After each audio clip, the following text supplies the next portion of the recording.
see, fortunately, we must recognize the history of Hinduism. We did have periods in India, you may be surprised to hear that the Shaivas, people believe in goddess Shiva, would be fighting people who believe in goddess Vishnu, Vaishnavites. A lot of fighting took place, a lot of bloodshed took place, but this was about 1,500 years ago. So we had, if you like, exclusivist movement fighting for center stage in Hinduism in the past. But fortunately, we have matured. Vast majority of the Hindus that I come across, vast, apart from one or two sectarian, very cultish movements, vast number of Hindus I come across are very open, and they recognize the pluralistic nature of this religion. Look, I'm a Gujarati. If you go to any Gujarati grandmother, they will say the simple thing, Ekaj Ishwar Jujwa Naam, same ultimate, different names and forms. So even these, illiterate grandparents, grandmothers know that we are a pluralistic tradition. So when you sing these marvelous bhajans, oh God, which name should I use to call on you? You've got 1,000 names. This is ingrained in the Hindu teachings. It's not something recently invented by the Hindus. This is the most ancient teaching.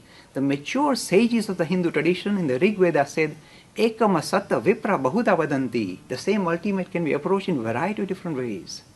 So they recognize this is the mature way of looking at spirituality. You see, I may think I'm looking at the absolute, but my path that I adopt to reach to the absolute is going to be relative because it has to relate to me. So all of us have relative pathways. So I can't say my pathways alone is right. It relates to me, it's right for me, not for my neighbor. So the idea that I'm looking at the absolute is fine, but the path I will adopt or the approach I'll take on will be relative because it has to relate to me. And this maturity is ingrained in the Hindu tradition. Unfortunately, it's not ingrained in some of the other religions which are fighting in the name of religion, killing in the name of religion because they say, we alone are right, we're going to convert all of you or kill you. So this maturity that we have to hang on to it.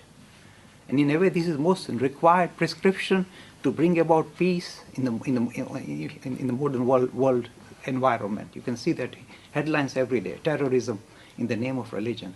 It can only be put to rest if you adopt this idea of pluralism. I've been rubbing it into the media in the UK, and they keep, of course, there are strong exclusivist lobby in the Abrahamic tradition.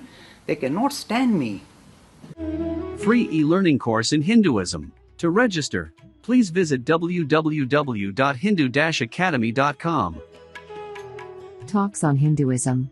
Sponsored by People Care. Encouraging caring for the elderly in their own homes. For more information, please visit peoplecare.com.